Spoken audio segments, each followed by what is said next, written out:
तो दोस्तों, जब कोई देश खामोशी से अपनी ताकत बढ़ाता है तो सबसे ज्यादा हलचल उन्हीं के खेमों में मचती है जो खुद को सुपर पावर मानते आए हैं। भारत ने बस एक मिसाइल टेस्ट की तैयारी की थी, न कोर्ट धमकी, न कोई दिखावा, लेकिन उसके जवाब में दुनिया के 5 सबसे ताकतवर देश सीधे भारत को घेरने आ गए। दरअसल बात कुछ यूं कही गई, अगर यह परीक्षण हुआ तो अंजाम भुगतने के लिए तैयार रहो। अब यह वही देश है जो सालों से हथियारों की मंडी चला रहे हैं, जिन्होंने टेबल के नीचे सौदे किए और टेबल के ऊपर शांति की बात। फिर भारत से इतनी बेचैनी क्यों? चीन खुलेआम तकनीक चुराता है, कुछ नहीं कहा जाता। पाकिस्तान आतंकियों को पाले, कोई बयान तक नहीं। कनाडा खलिस्तानी सोच को पोसे, सब मौन। लेकिन जैसे ही भारत ने अपनी लॉन्ग रेंज मिसाइल की बात की, पूरा नाटो हड़बड़ाने लगा। क्या वजह है इस डर की? शायद इसलिए कि भारत अब वो देश नहीं रहा जो दूसरों की मंजूरी से अपने फैसले ले।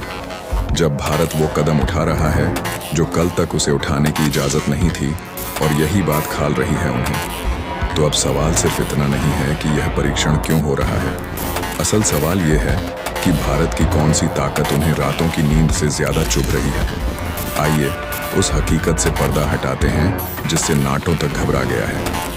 लेकिन उससे पहले अगर आप वीडियो देख ही रहे हो तो बस एक सेकंड निकाल कर लाइक बटन दबा दो और चैनल को सब्सक्राइब कर लो। आपके लिए 1 सेकंड होगा, लेकिन हमारे लिए बहुत बड़ी मदद है। दरअसल दोस्तों, कुछ दिन पहले टाइम्स ऑफ इंडिया की एक रिपोर्ट आई थी। इसमें बताया गया कि भारत अपनी अगली के 6 मिसाइल का परीक्षण करने वाला है। अब सुनने में भले ही यह नॉर्मल खबर लग सकती है, लेकिन दुनिया के कुछ देशों में हलचल मच गई है।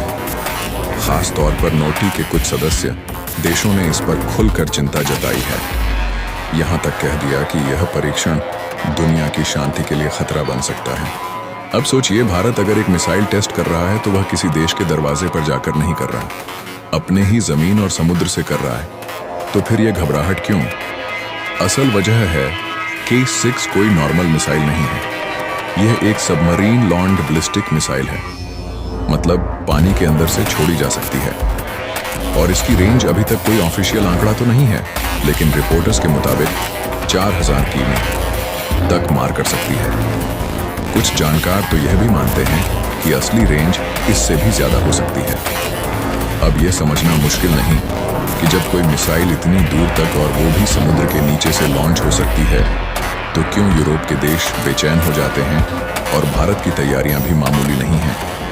चांदीपुर टेस्ट रेंज के आसपास गांवों को खाली करवाने के आदेश दिए गए हैं। मतलब मिशन पर गंभीरता साफ है। पर बात यहीं खत्म नहीं होती, क्योंकि दोस्तों आपको बता दें कि भारत का यह न्यूक्लियर 2.32 सबमरीन प्रोग्राम आज शुरू नहीं हुआ। इसकी जड़ 1971 के युद्ध में है।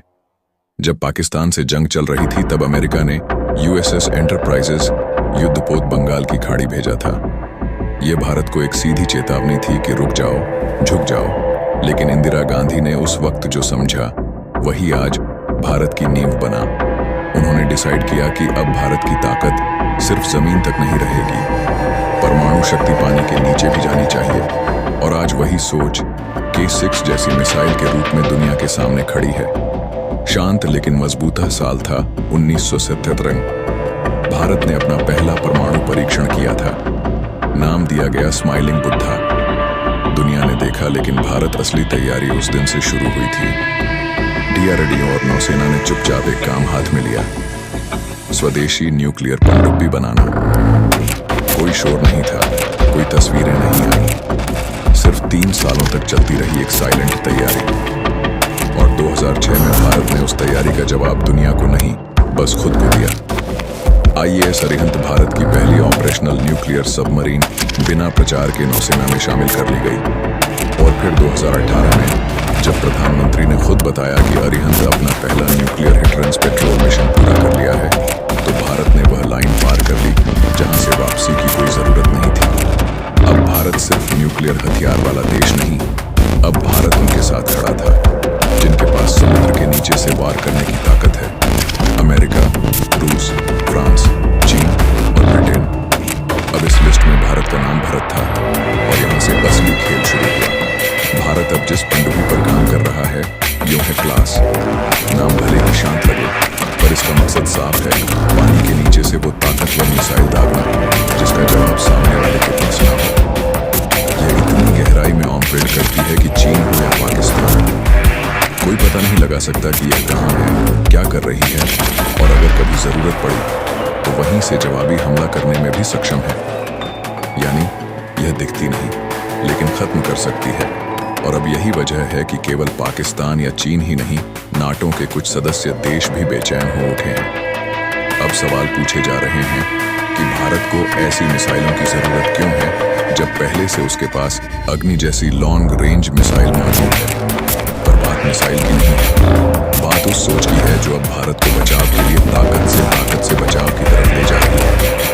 अब सुनिए वो दलील जो अक्सर दी जाती है कि भारत के असली दुश्मन तो चीन और पाकिस्तान है, उनके लिए अग्नि 5 काफी है, तो फिर 8000 किमी तक मार करने वाली मिसाइल किसके लिए बनाई जा रही है?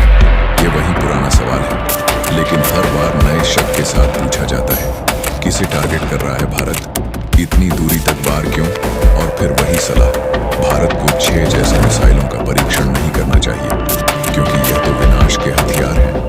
अब सवाल सीधा है, जब अमेरिका, रूस और चीन के पास 12 से 15,000 की डॉटनी तक मार करने वाली मिसाइलें हैं, तो क्या वो दुनिया के लिए खतरा नहीं है? क्या उनसे कोई जवाब मांगा गया? क्या उन्हें किसी ने रोका? नहीं। पर जब भारत अपनी सुरक्षा के लिए खुद को तैयार करता है, तब हर तरफ से सलाह और चेतावनियां शुरू हो जाती हैं। क्यों? शायद इसलिए कि भारत अब वो देश नहीं रहा जो सिर्फ जवाब देता था। अब वह अपनी रणनीति खुद तय करता है, और यही वजह है कि 16 जैसी मिसाइलों को लेकर इतना हंगामा मचा है। जब यही देश देखेंगे वे भारत ने अग्नि की अगली कड़ी सूर्य मिसाइलों को टेस्ट करना शुरू कर दिया, तो सोचिए तब क्या होगा।